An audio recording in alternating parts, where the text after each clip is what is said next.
Cyrill, hi, how are you? Hey, hi, I'm good. I mean, it's blue on your side. Yeah, but it's artificial. I'm in a fairly dark room as well. Where are you calling from? I'm in New York, Lower Manhattan, and yeah, it's welcome to the Ghost City, Gotham, Ghost City. So how are things over there? It's been a tumultuous time in the city. First, this like confinement really, where not I mean, down here downtown, people like escape the city. They would like go to the countryside if they could, or they would fly somewhere else, either to their family or to remote destinations, just to more or less sit it out. I felt that not so many people stayed down here in Lower Manhattan.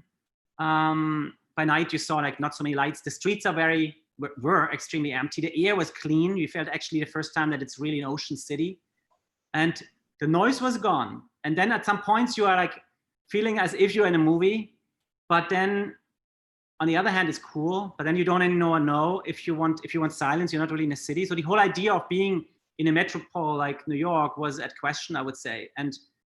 But we decided to stay here and to stand our ground. And then the whole George Floyd thing rolled over the country. And I would say all this tension, all this like anxiety, all this concern, but also all the emotional part like erupted in this movement now. And that is remarkable, I find. It's very, very remarkable. It's not ending. It's changing things deeply.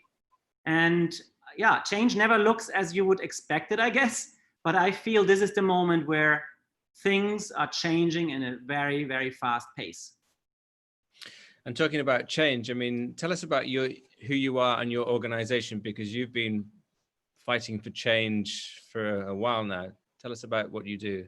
Yeah, I mean, my whole career was defined by creating something new or questioning what is there. And before Parley, we ran a design firm and were launching or relaunching products and brands and yeah, being creative, a gun for hire, you know. And in 2012, 8 years ago, in June 16, like next week, 8 years ago, I met Captain Paul Watson of Sea Shepherd in the city I was born by total accident, because a friend of his was at Art Basel in Switzerland, and she had a Sea Shepherd logo. And I asked, what is your relationship to Sea Shepherd? And she said, oh, I'm here to bring money, bail money for Captain Paul Watson. And he was in jail. He was arrested in the town where I actually was born, Frankfurt. And she said, hey, you're German, you can help. And yeah, then I was sitting with him and I realized that I had no clue what was going on environmentally. You know, and even if a German always has this inbuilt sensitivity for green, but in a way you grow up with that cynicism and you say, you know what, we're eating up the planet anyway, we're killing everything. I was not very positive about the future. I felt that there was no way that we're going to save this. And sitting with Paul Watson there and asking him why he's fighting a lost cause, he answered and said, oh, Winston Churchill actually quoted, the lost causes are the only ones worth fighting for. And you know what? There was something in there where I felt as a designer, you always have to deliver, you have to perform, you have to make it work. It's a very draining process and you're always responsible. And somebody else makes the money with it, which is fine, but it's kind of, it's always on you. You become this egomaniac in a way. You have to, otherwise you're not selling your things. You're getting like bent. And there is suddenly a cause or a man that says, you know what? You can't, it's not about you solving it all. You just do the best you can. It's more your energy and it's your ideas. And there was something in there where I felt probably I was prepared for that. And probably that's the missing link. And I really spoke to me. And I called my partner in New York, Leah, and we were running a design firm here and said, listen, we probably should start an environmental organization and a new form, you know, where we create, where we collaborate, where we innovate. Because to be honest, the environmental movement, I felt at that moment when I spoke to him, came to a point where it wouldn't move fast enough anymore to change in time. And that was because he said there is a deadline, 2048, when the oceans will be dead and everything will be depleted. And that was 36 years out, you know, and I felt like if you don't get the industry at the table and set new standards, you drive change rapidly, you will make it in that timeline. And it's good for us, you know, we are, as a designer, you know timelines to a certain extent, and it seems impossible. Sorry for a long answer. I know you've got a couple of announcements to make and a presentation all about Parley for the Oceans. Do you want to fire that up now and share that with us? Yeah, I do that. Okay. So let me share the screen. And thanks for having me. I love what you do, and you know that. I'm a big fan of Dezeen. Well, we tried to get you in the real world last year, but this is the next best thing to speak to you like this. Hey, next time on an island. So Parley, I'm going to try to be very short and give you a 2-hour presentation in 8 minutes.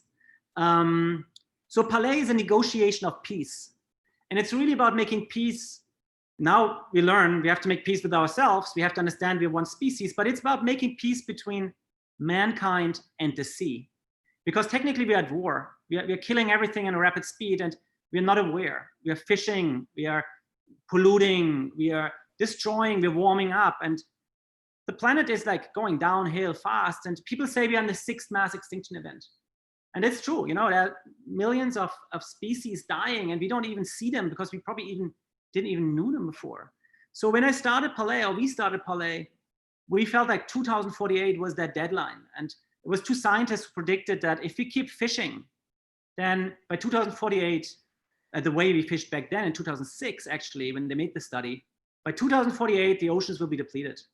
And that shocked me back then, 8 years ago. That was the reason we started. But today we know it's actually 10 years out max. We are already in the midst of a total madness. And that means we have to be very fast and very precise and specific and say, what can we hit in 10 years? And what do we have to hit? And I think that's why COVID-19 is great for us, because we see if something needs to be done, it can be done. Or it will force us to do it on its own terms. And we will not survive that. Not if we're letting these things happen that Parley is going against. And that is climate change, overfishing, and plastic pollution. And we said, you know what? It's all about how we run business. It's all about what materials we use. It's actually exploitative. It's toxic what we do. And why would we not just redesign and reinvent the raw materials? And that's fascinating for designer, because you always want to be in the weeds of creating your building blocks. And that's what we then looked at, and we said, you know what? The first big thing we should do is, 1 second, let me see something else here. The first thing we should do actually is going after plastic, because it's a very visual thing. And 8 years ago, nobody really in the mass media spoke about plastic. And we felt that this is such a visible, obvious problem. Actually, it can become a superstar of an issue, because it has a face. You know, you see that there's something wrong with this material. And you see it everywhere. If you open your eyes once, then you can't unsee it anymore. And even if you go to a remote island somewhere at the end of the world, when you go zoom in, then you suddenly see this belt of trash around the remotest islands, the remotest places. And we felt, you know what, that could be the entry, the gate, when you talk communication to a very broad audience, so they understand how they relate to it. Because these objects are speaking this universal language. We know them from every day. And if I look at the bird or something that has a lighter in his belly, or a bottle or something, then I know that could be my bottle that I just had in my fridge. So we felt that it was a very, very close connection. But then we also thought, you know, if we just call that a bad thing, and we are looking at a disaster and we call it marine plastic pollution, then it's just horrible, you know? So we wanted to give it a positive spin. And we said, we are at Parley, we are not pointing fingers. We are not shaming.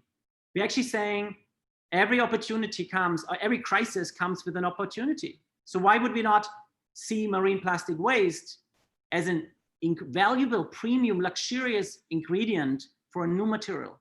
And we called it ocean plastic. And we said, the more effort it takes to take plastic out of the environment, to take it out of the sea from a beach, the more valuable the product should be that it's made from. And then we developed a strategy around that and said, we need a strategy that works now, midterm and long term, that has the power to end plastic. And the idea was to say, it's air. Because if the oceans die, we're losing 2/3 of the oxygen, because these animals created down there in the sea. So why wouldn't we call the strategy air and say, in order to survive on this planet, we need to implement a plan. And air works for plastic, but it also works for carbon. It works for any other toxic substance. And it says, avoid it when you can, intercept it when you can't avoid it and you really need it, but you don't want to make more of it, then take it out of nature, take it from somewhere and just reuse that stuff. But knowing that most of these ingredients, especially plastic, are toxic anyway, you want to redesign them. You want to question these materials. You want to be suspicious and say, somebody invented plastic in the first place. Why wouldn't we not let it go?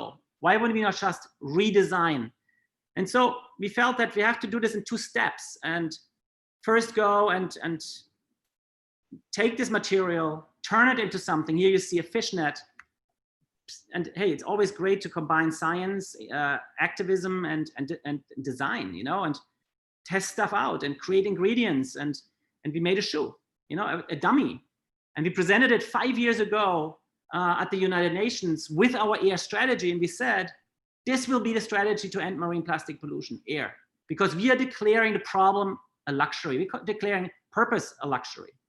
And these products, they will create a funding mechanism, a system, and that will like totally drive solution on all the 3 pillars of avoid, intercept, and redesign. That was the plan. And yeah, we needed to prove it somehow. And for that, which is actually, I think, very close to when you're a good designer, you want to know how things are made. So we dove into the supply chain, identified everything, created our own supply chain design. And then we said, you know what, let's implement it.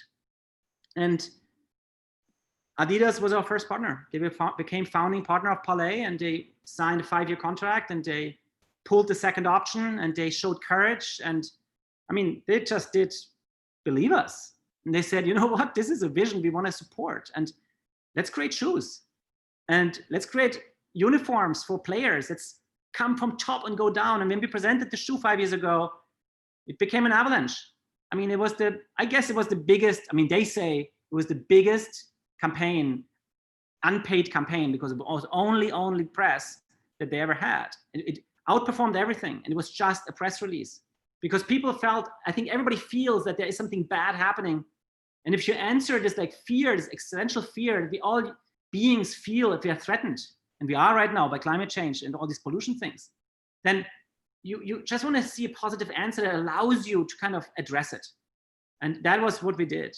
And I think I'm talking a lot today, and I'm gonna jump a little bit because there's a lot to speak about that. I could talk for 2 hours now.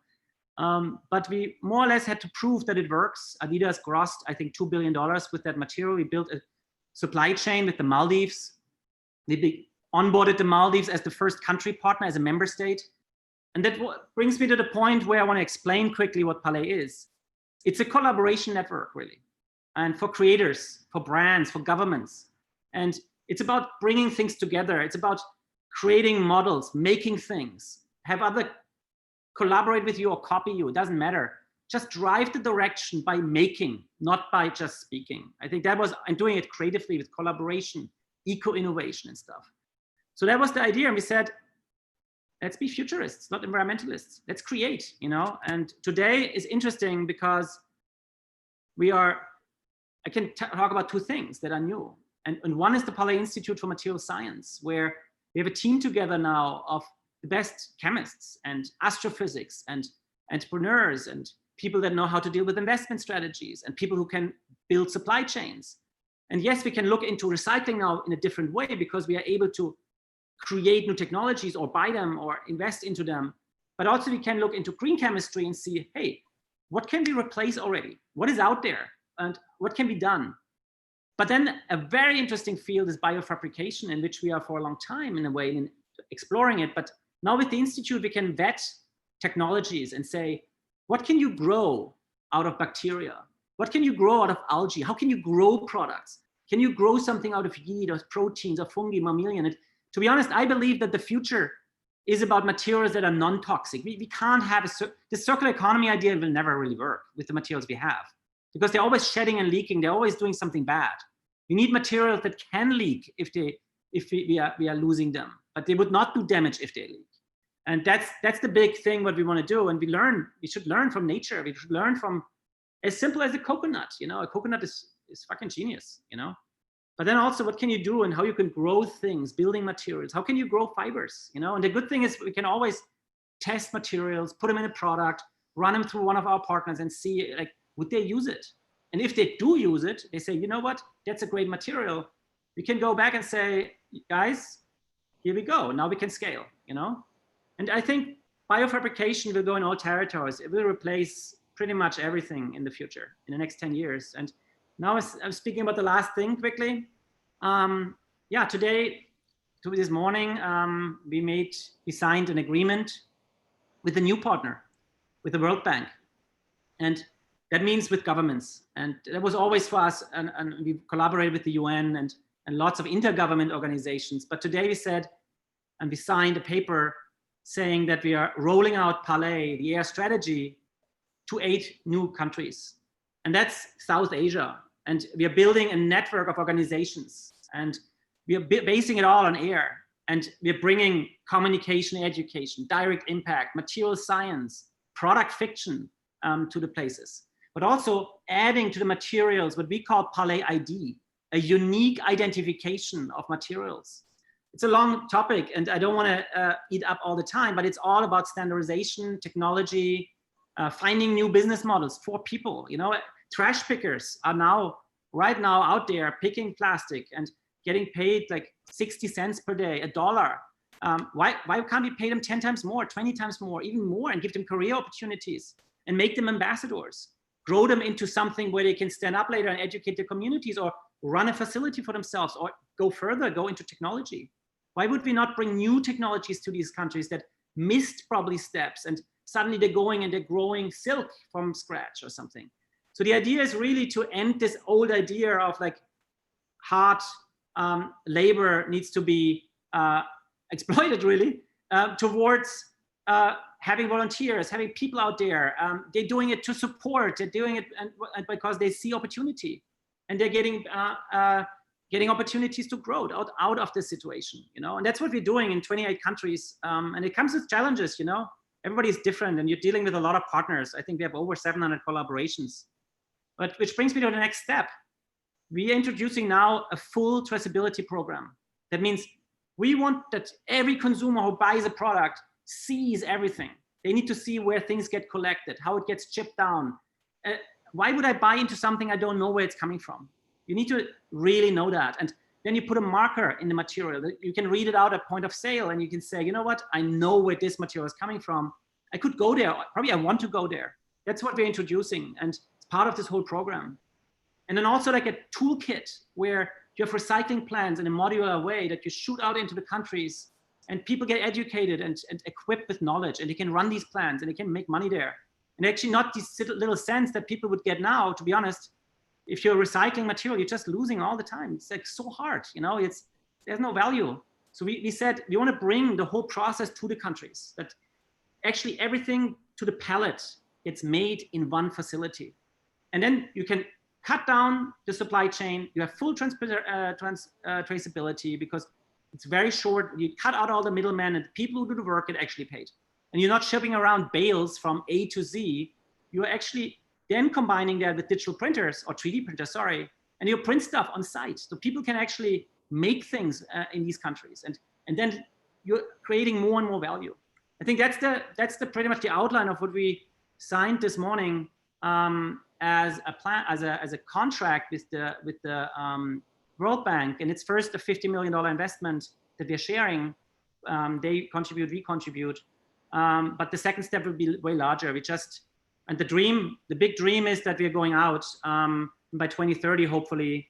We are operating in every country with a coastline. It's a big dream, you know, and it doesn't really end the problem at all. It just kind of catches and it brings revolution to these countries, material revolution, but it lays the groundwork for new materials to come, because once people get to know how problematic it is, they want new materials. It's automatic, because recycling, to be honest, has very little chance of survival. It's so much work.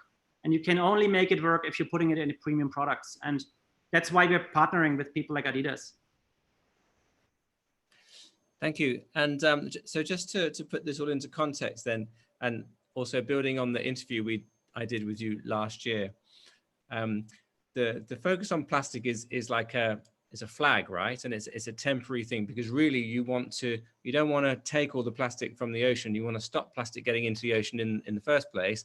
And the way to do that is there not to be any plastic, right? Yeah, that's exactly. Not about using plastic more responsibly. It's replacing plastic with new material. I would say getting aware and trying to avoid plastic is important, because why would we toss these things away? Avoid is important, but you will never solve the problem by educating people. Yes, you make them aware, And then we become very quickly to a point where we can't avoid plastic. It's so frustrating. And it's very difficult to live without plastic. And then you have two options. Either you go really crazy with yourself and pretty much do nothing anymore, or you say, you know what, I want a new material. And I think the issue here is the timing. You would need trust to get the investments for these new materials. It means you need a step in between. And for me, recycling is nothing else than a step in between. It's not the final solution. It's just a Band-Aid and a translation from an old technology to a new one. And also, it allows us to not make so much more plastic. Because to be honest, there is no excuse not to recycle. You can recycle everything. It's just a question of pricing and your willingness to do so. And yes, then you have to have new prices on the overall product, but you can do that. You know, there's no excuse. But then at some point, you're coming to the point and you're like, why would I keep these toxic materials like plastic that gases off, that sheds, that leaks these chemicals that I don't want to have in my body? Why would we keep doing that? Why would we not just say, let's invent a new material? Like somebody back then invented plastic. Why wouldn't we now go and say, whoa, a material could actually do something good for my body? You know, probably it's mushroom. And I think here we have been too long, too arrogant. So drunk with our newly learned technology that we said, oh, we are improving nature and we are doing material that lasts forever. Probably nature had these millions of years to develop some serious high tech. Probably these materials are worth looking at in a totally different way. Probably we didn't understand high tech yet. Probably these leaves, these plants, all these crazy high tech connected things out there and beings and creatures, probably they're so advanced that we don't even get it.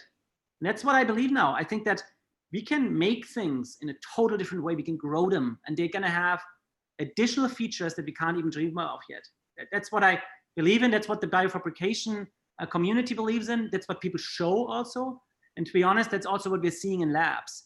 But it will not be available tomorrow. It will take another 5 years, 10 years to be out there. And then you need to scale it, you know? So we need to recycle, I think, for the next 10, 15, probably even 20 years until we can replace. And that is what we 2 years ago at Junaid declared. We said, we need a material revolution because all the environmental issues that we're facing are based on a faulty, flawful economic model.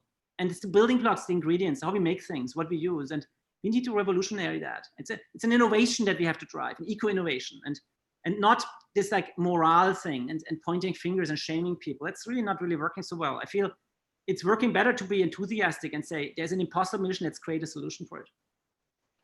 And you said at the beginning of the talk that, you know, during this lockdown period, we've all been, the skies have been cleaner. In New York, you can smell the ocean, but also that's caused, the whole lockdown has caused a massive drop in the price of fossil fuels, which has made plastic much cheaper to produce. And also there's been a kind of rise of disposability. I mean, the thing I see in the streets of London now is masks and plastic gloves. And we've been so distracted as well by the coronavirus crisis and more lately the racial injustice situation. Is there a chance that actually things are getting much, much worse, but we're just not seeing them at the moment? Yeah, I think we are truly not seeing them. We don't understand what just happened. And to be honest, we don't understand what will happen now. Also with us, you know, how will we consume? And we definitely wasted a lot of material now in the last 2 months. And we went back to old patterns, you know, that are reliable, but also supply chains. There was no way then buying N95 masks. I mean, they couldn't even provide the old plastic-based non-woven material masks. Like it was just the supply chain was like totally exploited, like immediately, and you still can't get enough of them. So now thinking of like introducing a new material today in a crisis would have been impossible. It's even impossible to put up new machines that can make something within the next 6, 8, 12 weeks, you know? And I think there we have to be very realistic about timing. We have to say, yes, there was a moment of, on one side, wastefulness, but then on the other hand, yes, okay, we saw that you don't have to travel around so much. And yes, there were less airplanes going around the world and less boats, and scientists could suddenly hear the ocean noises better. But I think it didn't really make that big of an impact, what we saved. What it did though, is it changed us. That we're doing now, not a conference together, we're doing it as a Zoom meeting. We are establishing a new form of collaborating, of accepting low tech in a way, accepting telepresence, where I suddenly probably read you differently than I would before. I would probably before that say, okay, I address that when I see him next time.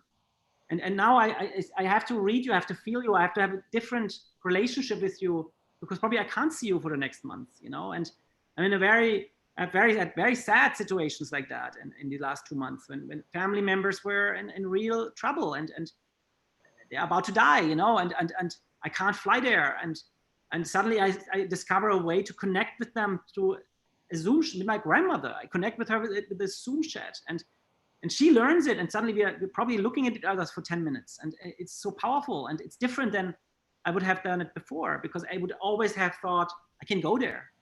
And I think that's with a lot of things like that. Do you really want to go back to an office? Can you work at home? Are you really disciplined? Do you like your job really?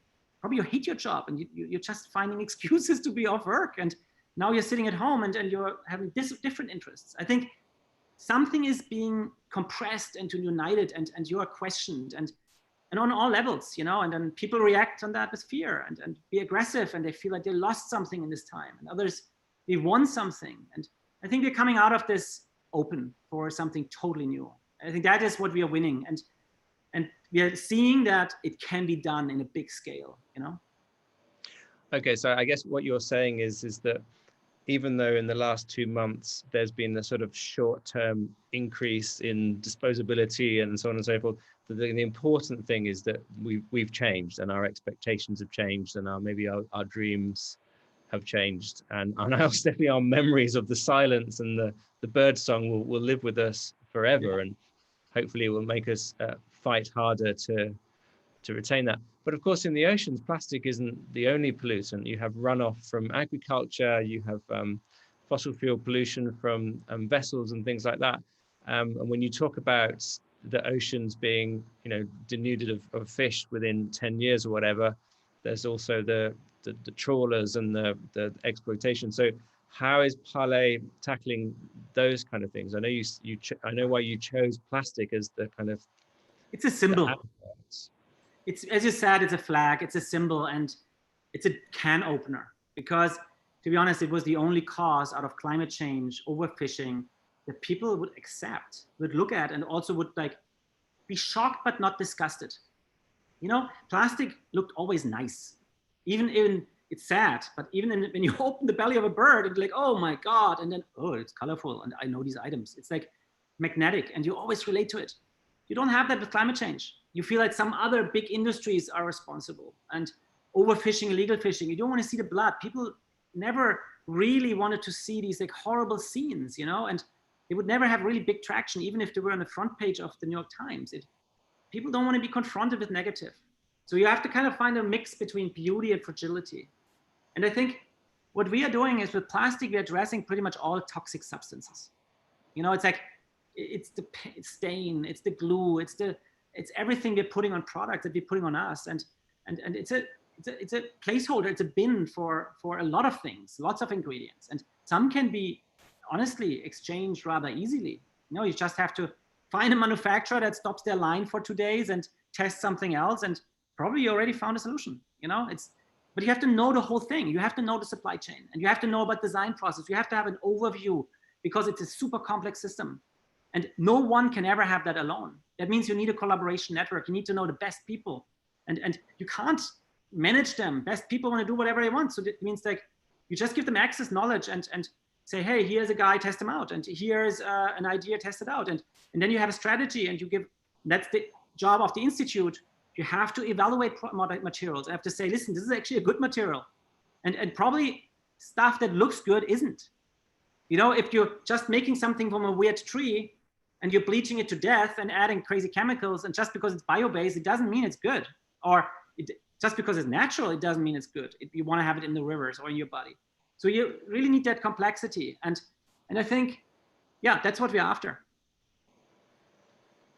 And can you give us some examples? So you talked about the new Material Innovation Institute, and you mentioned algae and mycelium and various potential things. But Is there a material that's particularly exciting at the moment? Which Yeah. would be the first one that we might sort of see in the shops? I have seen amazing things based on protein. I can't speak about it. I would love to just show you. You would freak out. And I've seen stuff that is mind-blowing. And they make better cashmere than I ever saw. But they can spin it also into a normal polyester or into a wool, and then really luxury grades, like perfect stuff, you know? And then they go and say, you know what, make a leather from it. And I've seen it. It's the only company so far, unfortunately, that I saw, and what we found as a team, we looked at a lot, that are not mixing in something. You know, they're not mixing in at the end some plastic or some ugly other thing. So you want to find a material that afterwards either breaks down and disappears and is pure and is not harming too much. It's always changing nature, even if it's the best material. Quantities of substances always change something, you know, and often you don't know what they change. So you want to be as least toxic as possible there. But on the other hand, you also want to find ways to use it again. So if you imagine you have a protein-based leather, which I saw, and you could at the end of life just break it back and make something new from it, and not per se the same thing. And that's where our really like scientist, I don't want to say God, but he's really, I love him, John Warner, he calls this material metabolism. He says, why wouldn't we have basic like components, and everything we need comes from them? And we grow things or make things out of these, let's say, a set of basic components that are in themselves good. And then you break it down back to them once you don't need it. And he compared that with what we are doing with our body. When we're eating, we're growing hair. He has this very good vision, and that's what connects us. And that's exactly what we think. We're like, why would we not have a material that is behaving like what we're seeing in nature?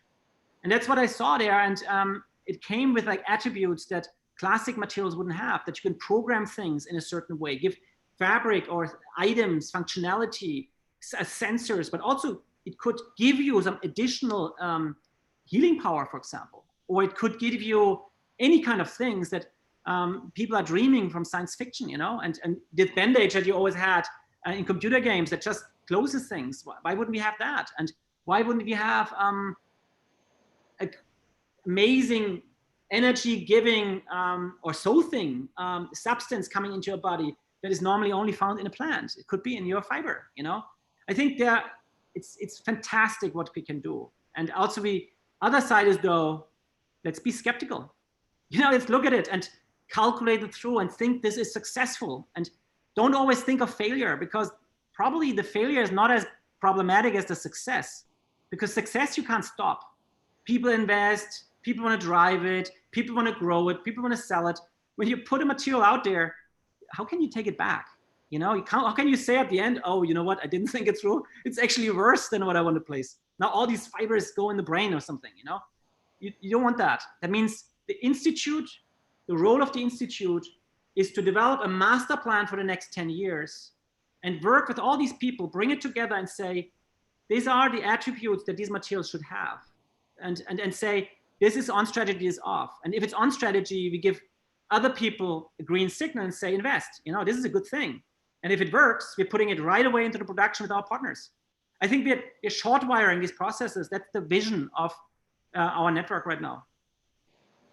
And back to the protein thing, obviously you can't talk too much about it because presumably there's all kinds of patents and IP and lawsuits and things like that. But yeah, are you talking about a material that is engineered in a laboratory? Is it green chemistry? Is it grown somehow? Is it a completely different manufacturing process from what we're used to? How do you make something out of protein? How does that work? You know what the interesting is? Some of these processes are in place, but for other things. For example, for making beer, you know, fermentation. But then you look at these processes and you see, oh, what are these enzymes doing? And some enzymes, they're good at making color. Others are good at making material that actually would have the same attributes as a plastic, but it's not plastic. And then you find a way to kind of isolate these things. And then you will say, hey, you do this and you do this. And oh, you give me the fiber, you give me the color, and you give me the protection. And more or less, it's about finding these creatures of nature and collaborating with them deploying them on creating future objects or future things or body part replacements. End of the day, it's unlocking our language to speak with nature. That's what it is. And to be very honest, we came to this size of a population of this planet through collaboration, through sharing responsibility and tasks. And we hit with our way of scaling things up and sharing, optimizing the sharing part, we hit a massive, massive growth curve. And now I think we have to learn that we are probably not the ones that will make this world a better place. Probably the technology was all the time there, we just simply didn't get it. And now it's probably the time to say, yeah, we need to collaborate with each other. It's already very complicated for us because we have all these weird feelings about other people and different people, which we shouldn't, because we should just be excited to see other people. And if we're shocked or concerned, we should be diving and say, I want to know you. But that's the same thing between like species on this planet. We should have the same thing, what we feel now, interracial. We should have the same thing, I don't even know what to say it, between other animals. You know, we should say and look and say, hey, why would we not communicate with the whale? Why would we not meet that microbe? We need to learn to collaborate if we want to stay on this planet. Truly collaborate. And sometimes it means that we have to give up some things and probably not getting what we want, and probably we can't force it. But you know what? It's fulfilling, and you just do the best you can, and you create together. And you know, and since I gave up, to be honest, of this idea that everything I do has to be patented, and oh my God, he stole something from me and she stole something from me, which you do as a designer and as a creator. But once I gave that up, I felt so good, and I never got so much support and recognition for my work and for the work of the teams until then. But you put yourself under a flag, you know. I mean, now we are Parley. It's not like, oh, designed by Cyrill. It's like designed by someone with whom we're collaborating, by a Doug Aitken or Ed Rocher or a phenomenal architect, and that's great. Why would we always have to have our own name in creation? I think that is probably one first step where we have to kind of end this massive ego game, you know, and just say, fuck yeah, it's amazing to actually solve things together and be a piece of something, you know. And also perfect, you know, this whole idea of perfect, things are perfect. No, they're not perfect. They will never be perfect. Things are wrong. You make mistakes, and hey, every mistake gives you an opportunity, and that is a next experiment. And why would we not just play around until we know and allow each other's mistakes, you know, and say, hey, you made a mistake. All right, I made a mistake. How can we change that? What do we next, you know? I think we just need to kind of reprogram ourselves a bit and stop with the shaming and blaming thing. It's just so boring. It's so old.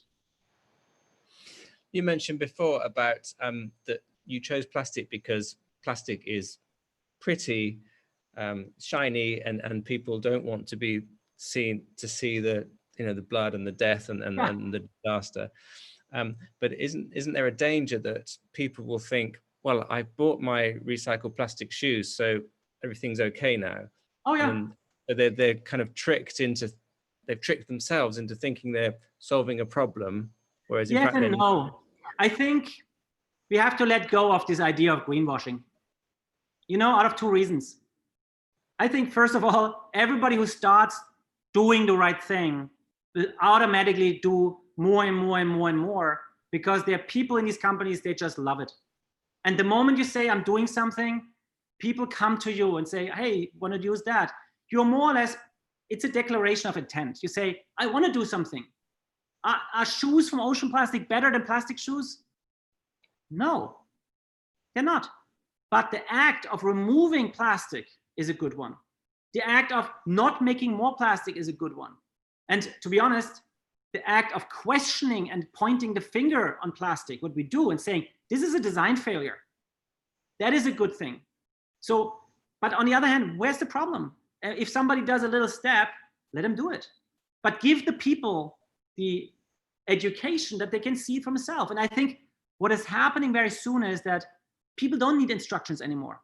They will know, you know, I mean, people learn how to code, people learn to see what is a fake news, what is relevant, what not. Oh, this is just somebody freaking out. This is actually a serious concern. We learned to media socialize. We learned to read the differences, and we learned to kind of look for the core, you know, and say, what is actually behind that? Do I want to be associated? Of course, a lot of people just follow stuff, but at some point they're seeing something and they're like, this is not making any sense. What's going on? And I think this inbuilt logic is called instinct. And we lost that a bit. I think we have the instinct, we're just not reading it out. I think if you go and you say, okay, I'm not listening to my fear, I'm just trying, or to my hopes, I'm just trying to receive something, what is there, and I'm getting better at that, and I'm making the best choices, even if it doesn't even matter what education you have.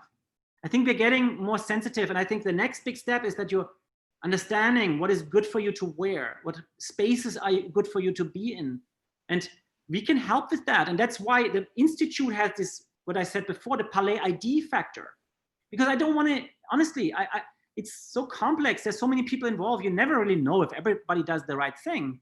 But if you add an ID, if you introduce this ID, that you can always connect everything to people, and you don't like shame them. You just say, hey, you know, there are people here that try their best in South Africa, in Maldives, or whatever. And you know what? We have a suggestion, do it better. And we just tell them, do it better, you know, and they will be happy, because to be honest, nobody gets up in the morning and wants to be an evil motherfucker. You know, people want to do the right thing. You know, you want to, but often they don't know, and they don't have the arguments. And I would suggest that people in their heart want to do the right thing. And even if it comes across really wrong, sometimes there is something true in there in the core. And that's what we have to equip and empower. And that's what we can do. And that's what we will do at Parley, because we as an organization are switching now. We have delivered a proof of concept. You know, we went in all these countries, we have all these partnerships, but now we have to kind of find a new way, because how can I know if 700 people are doing the right thing out there?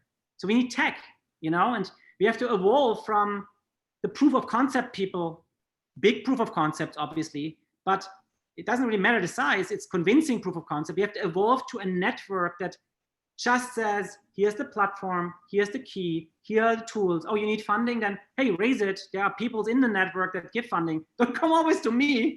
There are other people, you know, oh, and here is actually, it's how you can make a presentation. And oh, here's actually a scientist that can advise you. But what we want to do with Parley this year, and that's now I'm giving you a sneak preview.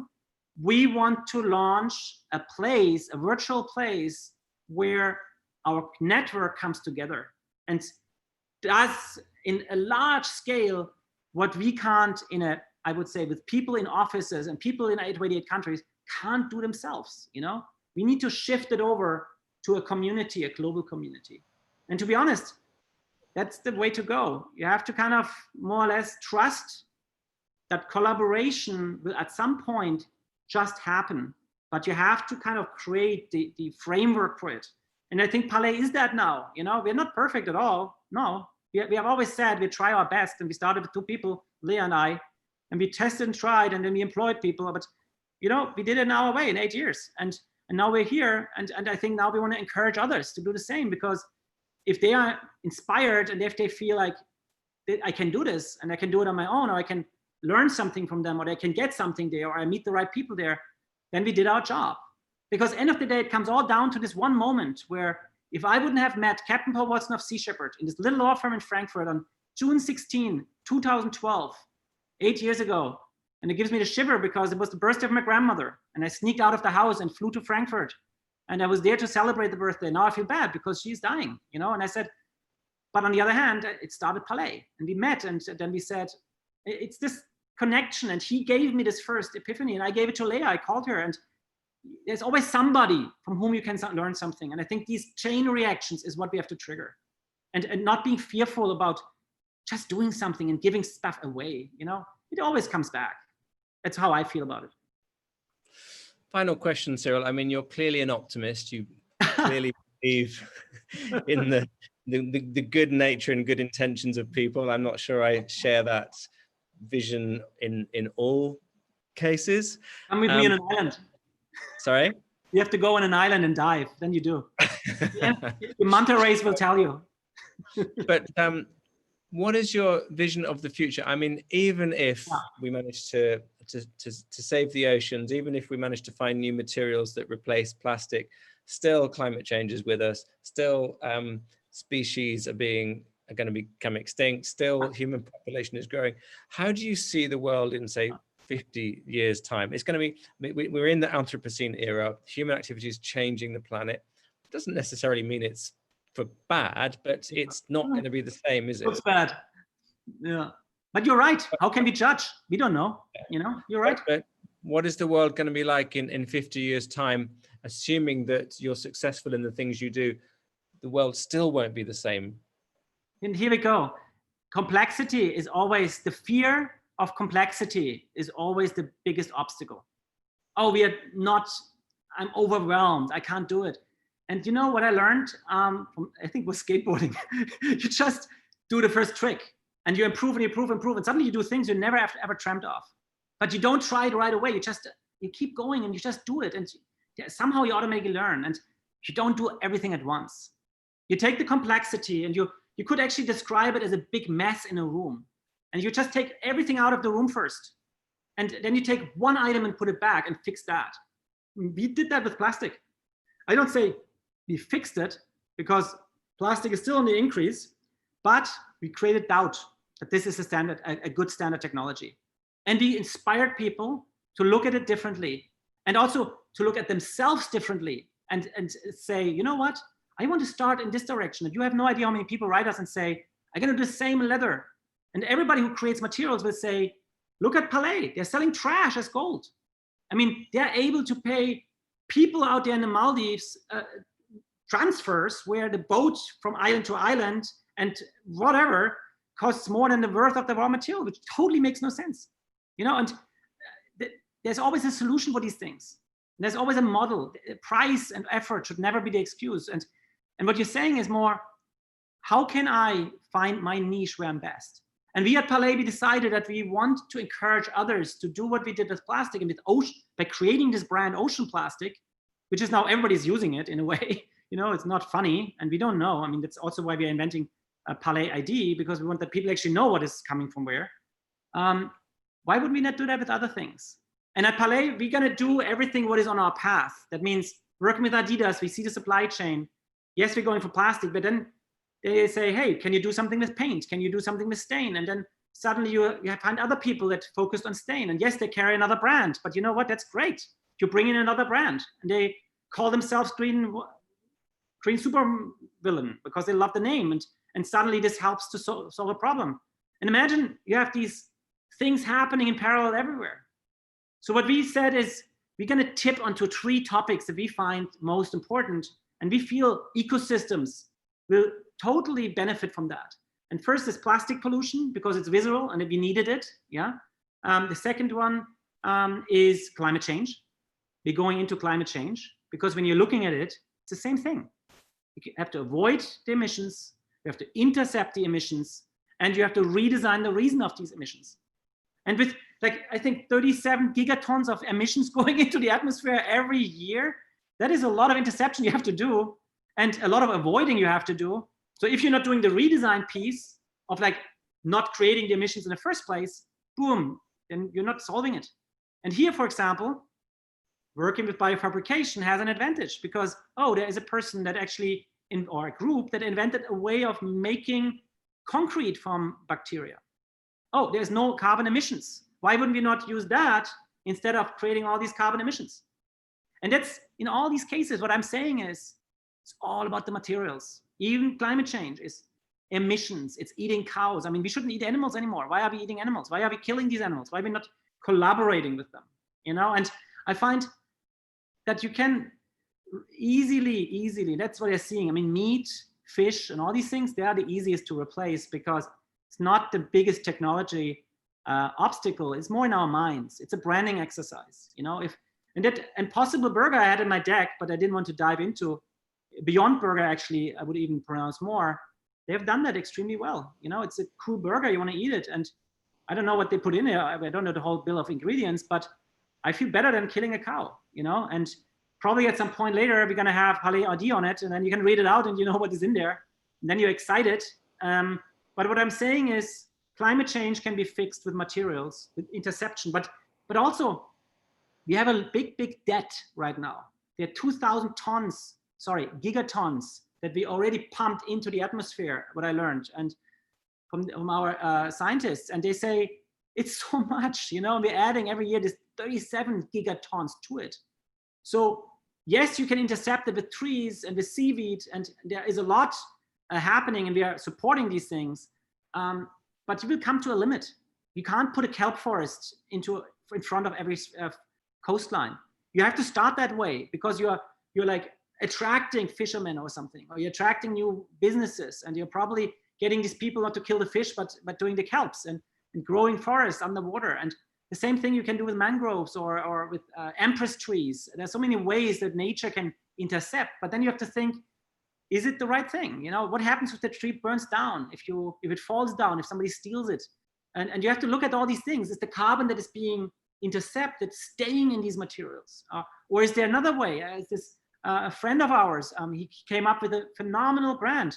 He called it Air. It reminds me a bit, and I loved it. I was like, whew, Air. And it's a vodka. And it's actually made from carbon emissions. It's air vodka, and it's made from emissions he sucks out of the atmosphere. So he's drinking up that vodka and these emissions, and this is interesting. And other people make printing ink. And I think what our job at the Institute is to see what is happening with the carbon emissions. You know, when you are transforming them, yes, you are intercepting them, that's great. And some like wild ideas are out there, which I heard last time at the MIT, where they say, oh, we transform it back into oil and put it back into the earth. That costs a lot of energy. And they said we need 35,000 nuclear plants. And there was one idea of one scientist that he presented. Others said no. And I think the point is, how can we use, again, the same what happened with plastic? How can we use these emissions and turn it into something that is not releasing the emissions right away again, that is probably holding it, you know, like as seagrass does, or the whales, they sink and sequester a lot of emissions. So I think these processes are what we have to learn about, you know, and then also see how I love Tesla, and they have done a huge favor. I mean, they're saving probably the planet by driving technology like that, you know, but not everybody will afford an electric car, and you can't make these electric cars in these masses in 10 years, you know? So what are we doing with the legacy fleet? Are we now like shying away? Are we saying, oh, we can't touch fossil fuel anymore, and these cars, we just pretend they're not there? We are all just looking at electric cars and thinking about how we make the batteries without opening the seabed. I think it's wrong. We should not think in black and white. We should think in permanent improvement, because that's where you learn. We should say, yes, electric car is great. We love electric cars, but you know what? There are another X million cars out there of people that will not be able to buy a new one tomorrow, and probably shouldn't, because probably making these new cars on block at once is also not so good. So probably we find something new where we add something, or we find a new fuel, and we're not saying we're going away from electric because we want electric, but we also don't want the others shooting all that stuff out. I think it's all about being inclusive and looking at different avenues and going in parallel, and not saying, oh, the guy that goes out and catches the plastic in the middle of the ocean is the only guy, the other one not. No, everybody has the opportunity right now to find on his path or her path something. And that is what I think is the beauty. And I think with that mindset, it will happen the same what happens in the internet. And I like to compare the material revolution, as we call it, with the digital revolution. It was all about standard technologies. It was about codes. It was about machines. And then people started. They developed apps. They developed new business models or redesign of old ones. And I think the same thing is happening with materials now, where at some point people will program the materials themselves, you know? And I think that's how we have to see it. We are shying from tradition away from everything that is tangible, that is haptic, that is hard, because we're like, oh my God, it needs these traditional processes. It needs to be brought out of a mine. And we add value to that. And we say, okay, if that comes from this one cow and she's killed in that one way, this poor little girl. And then we put these chemicals. No, why would we not just say, let's grow stuff and learn from what that was in nature and see how can we program it the same way. And we just grow it, and that's it. So I think we can really change the end pollution, climate change, and even overfishing, illegal fishing are eco-innovation challenges, nothing more. They are a big ask towards us creatives, and I'm including technology, including scientists, including everybody who's inventing and creating. It's a big, big, big design challenge for the creative communities, for industries, for governments, for artists, and it's a big challenge. And you have to find your group you're comfortable with, or different groups, and just build your toolkit of exploration, you know. And I think creation, to be honest, and designing, why would I not talk with the scientist? And why would the scientist not talk to an artist? And why would not the artist try to be a scientist? He doesn't have to tell everybody, probably embarrassing. And the other way around as well. If the scientist is a bit of an artist and wants to paint, do it, go for it. And probably at some point you're better than with the other stuff, or same, or it doesn't matter. And you have different markets. I think it's about really believing in our ingenuity and unlocking and saying, you know what, I have a tool. That's something, it's my curiosity. And that's something nobody can take away from me. Brilliant, Cyrill. It's been great speaking to you. Good luck with all the new initiatives. And one thing I get asked all the time by particularly designers who want to do the good thing, they don't know where to go to get the information. They don't know what choice to make. They want to do the right thing. How can they engage with you and your organization? Yeah, here's what is happening. We have been very focused in the last year towards our partners, yeah, the countries, the companies, and so on, and very specific networks. I think what you should do is, because we are launching that platform, and it's not coming tomorrow, but it's coming soon. Yeah, just go to a website parley.tv and to engage and write yourself up into the newsletter, and then we're going to invite you. Everybody who's in the newsletter will have an early invite into the app, you know, and form it with us. I mean, you know, and be part of that community. And that's what I can say at this point, you know. But in a few months from now, I hopefully can just give you another link. But right now, it's just more or less go to our website, sign up on the newsletter or on our channels, and be part of it, you know, and help us, you know, and come up with ideas and say, hey, here's something that interests me. And yeah, that's it. Great. Thanks so much, Cyrill. And I hope we get to hang out on that island before too long. All of us. Hey, I'm very grateful, and that you invited me for all the conversations we always have. They're always great. You have featured us a lot. You have supported us a lot. You have asked a lot. You've also raised some questions in my mind often, and I'm very grateful for that. It has been so far a very collaborative exchange and path with Dezeen and you.